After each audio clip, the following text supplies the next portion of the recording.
ప్రజల చేత ప్రజల కోసం ఎన్నుకొనబడేదే ప్రభుత్వం. ప్రభుత్వం ఉండవలసింది ప్రజల కోసం, ప్రభుత్వం పనిచేయవలసింది కూడా ప్రజల కోసం. ప్రభుత్వ ఆదాయం అంటే ఏమిటి? ప్రజల వద్ద నుండి వివిధ పన్నుల రూపంలో వసూలు చేసిన మొత్తమే ప్రభుత్వానికి ఆదాయం. ఆ ఆదాయాన్ని ప్రజల సంక్షేమం కోసం ఖర్చు పెట్టడమే ప్రభుత్వ ధ్యేయం మరియు లక్ష్యం. ప్రభుత్వ ఆదాయం ఏ రూపాల్లో వస్తుందో, అది ఎంతవరకు ప్రజలకు చేరుతుందో అనే విషయాలను తెలుసుకోవటానికి మీరు టీ తాగేంత సమయం కేటాయిస్తే చాలు. అగ్గిపెట్టె ధర 50 పైసలు.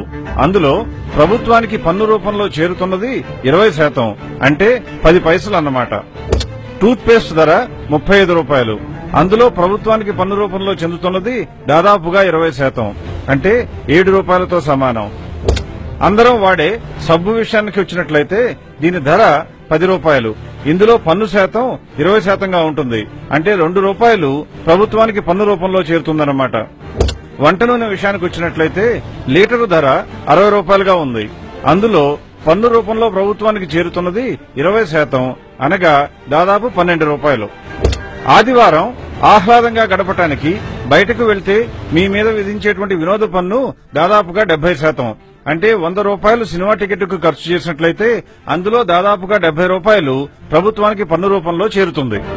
మనం ఉదయం నిద్రలేచిన దగ్గర నుండి రాత్రి నిద్రపోయే వరకు వాడే ప్రతి వస్తువుపై పన్ను, చేసే ప్రతి పనిపై పన్ను, చివరకు మీరు వాడే సహజ వనరులపై కూడా పన్ను విధిస్తూ ఉంటుంది ప్రభుత్వం. ఇన్ని రూపాల్లో ప్రభుత్వం వసూలు చేస్తున్నటువంటి పన్నుల మొత్తం సంవత్సరానికి దాదాపుగా 50 లక్షల కోట్ల రూపాయలు. ఈ మొత్తం ప్రజలకే చెందినటువంటి ప్రజాధనం. సరైన ప్రజాస్వామ్యంలో ఈ మొత్తాన్ని ప్రజలపైన, ప్రజల కొరకు ప్రభుత్వం ఖర్చు చేయవలసి ఉంటుంది. కానీ ప్రభుత్వం లెక్కల ప్రకారం ప్రస్తుతం పెట్టే ఖర్చు వివరాలు ఒక్కసారి తెలుసుకున్నట్లయితే ప్రభుత్వానికి ఏర్పడుతున్న ఆదాయం 50 లక్షల కోట్ల రూపాయలు. అందులో ప్రభుత్వం ఆస్తుల ఏర్పాటు లేదా వనరుల ఏర్పాటుకై ఖర్చు చేస్తున్న మొత్తం 43,60,000 కోట్ల రూపాయలు. ప్రజల సంక్షేమం కోసం ఖర్చు చేస్తున్నది 10 లక్షల కోట్ల రూపాయలు. అంటే ప్రభుత్వ లెక్కల ప్రకారం లోటు 3,60,000 కోట్లుగా ఉంటుంది. ప్రభుత్వం నష్టాలను భరించి కూడా లోటు బడ్జెట్ తో ప్రజల సంక్షేమం కొరకు ఎంతో పాటుపడుతున్నట్లుగా చెప్తూ ఉంది. అంటే ప్రభుత్వ లెక్కల ప్రకారం ఒక్కొక్క సంవత్సరానికి సగటున ప్రతి భారతీయ పౌరుడిపై ప్రభుత్వం ఖర్చు చేస్తున్నటువంటి మొత్తం 10,000 రూపాయలు. 5 సభ్యులున్నటువంటి ఒక కుటుంబంపై ప్రభుత్వం ఖర్చు చేసే మొత్తం సంవత్సరానికి దాదాపుగా 50,000 రూపాయలు. 5 సంవత్సరాల కాలంలో ఒక కుటుంబంపై ప్రభుత్వం ఖర్చు చేస్తున్నట్టుగా చూపిస్తున్న మొత్తం 2,50,000 రూపాయలు.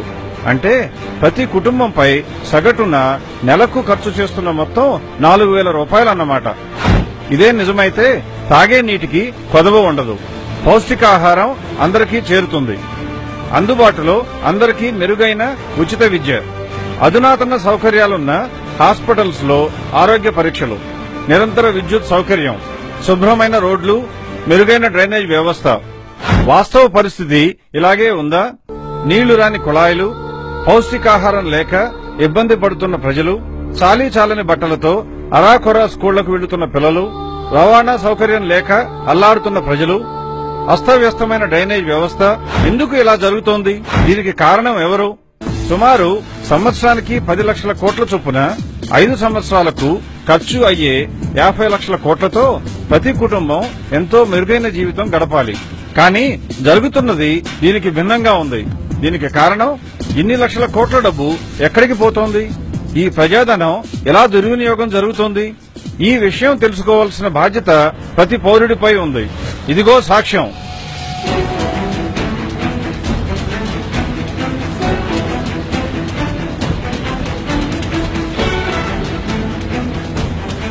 స్విస్ బ్యాంకులో భారతీయ నాయకులు, వాళ్ల అనుచరులు దోచుకుని దాచిన సొమ్ము సుమారు 75 లక్షల కోట్ల రూపాయలు.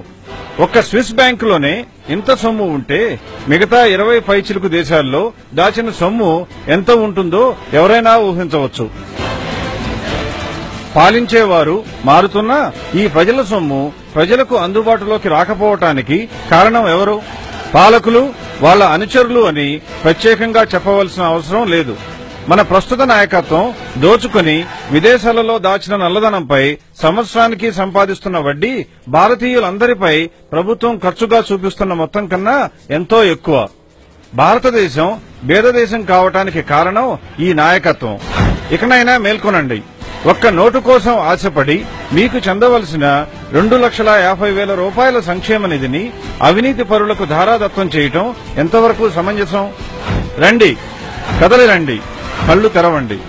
ఈ అవినీతి రాజకీయాలకు పాతరేద్దాం. కొత్త